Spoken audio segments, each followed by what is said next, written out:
હવે next topic જોઈએ, યાંત્રિક ઉર્જાનું સંરક્ષણ.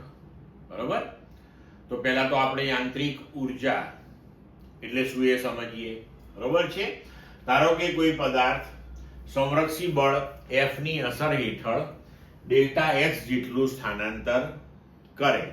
બરોબર છે, તો આપણે લખી શકીએ કાર્ય ઉર્જા પ્રમેય અનુસાર ગતિ ઉર્જામાં થતો ફેરફાર ડેલ્ટા k બરાબર Fx ડેલ્ટા x.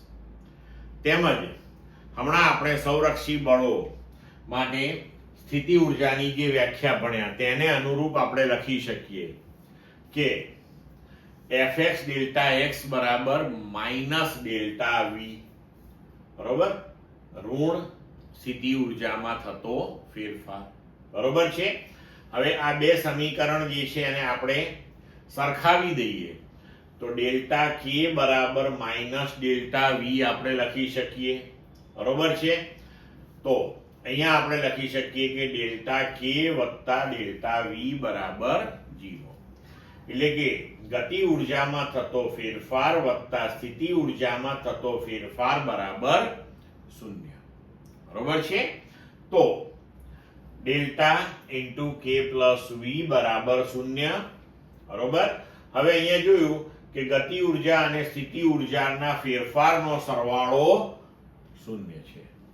એનો મતલબ એ થયો કે સ્થિતિ ઉર્જા અને ગતિ ઉર્જાનો સરવાળો જે છે એ અચળ રહે છે. ખાસ ધ્યાનમાં રાખજો, 0 શું થાય છે? ફેરફારનો સરવાળો. બરોબર છે, અને સ્વતંત્ર રીતે કોઈ પણ સ્થાને આપણે ગતિ ઉર્જા લઈએ અને એ જ સ્થાન માટેની સ્થિતિ ઉર્જા લઈએ તો એ બેનો સરવાળો એ કોઈ બીજા સ્થાન માટે જે ગતિ ઉર્જા અને સ્થિતિ ઉર્જા લઈએ ને તેનો સરવાળો તે અચળ હોય, એટલે કે સમાન જ આવે. બરોબર, જો હવે આગળ આપણે જોઈએ. હવે k વત્તા v બરાબર અચળ.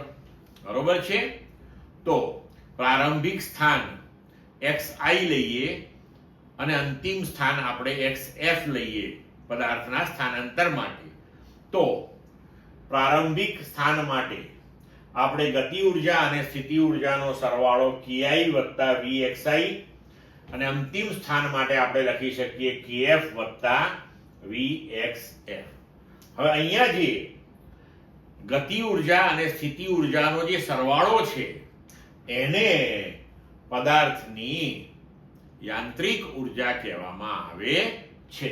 અને અહીં આપણે જોઈ શકીએ છીએ કે એક સ્થાન માટે એટલે કે પ્રારંભિક સ્થાન માટે ગતિ ઉર્જા અને સ્થિતિ ઉર્જા બરાબર અંતિમ સ્થાન માટે ગતિ ઉર્જા વત્તા સ્થિતિ ઉર્જા, એટલે આ થઈ પ્રારંભિક સ્થાને કુલ યાંત્રિક ઉર્જા, આ થઈ અંતિમ સ્થાને કુલ યાંત્રિક ઉર્જા.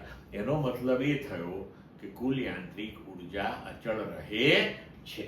બરોબર, અને તેને જ આપણે યાંત્રિક ઉર્જાનું સંરક્ષણ કહીએ છીએ. તો અહીં આપણે યાંત્રિક ઉર્જાના સંરક્ષણનો નિયમ આપી શકીએ કે જો તંત્ર પર સંરક્ષી બળો વડે કાર્ય થતું હોય, અહીં ધ્યાન રાખજો સંરક્ષી બળો હોય તો જ આ થાય, નહીતર ઉર્જાનું ઉષ્મા ઉર્જામાં રૂપાંતરણ થાય એટલે યાંત્રિક ઉર્જા અચળ રહે નહીં. યાંત્રિક ઉર્જા એટલે ગતિ ઉર્જા વત્તા સ્થિતિ ઉર્જા.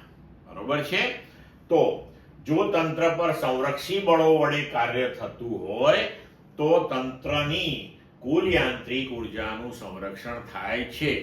અથવા તો એવું લખી શકીએ કે સંરક્ષી બળોની અસર હેઠળ યાંત્રિક રીતે અલગ કરેલા તંત્ર માટે, અલગ કરેલું તંત્ર એટલે કે આ સંરક્ષી બળો સિવાયનું કોઈ બાહ્ય બળ એની ઉપર અસર કરતા છે નહીં.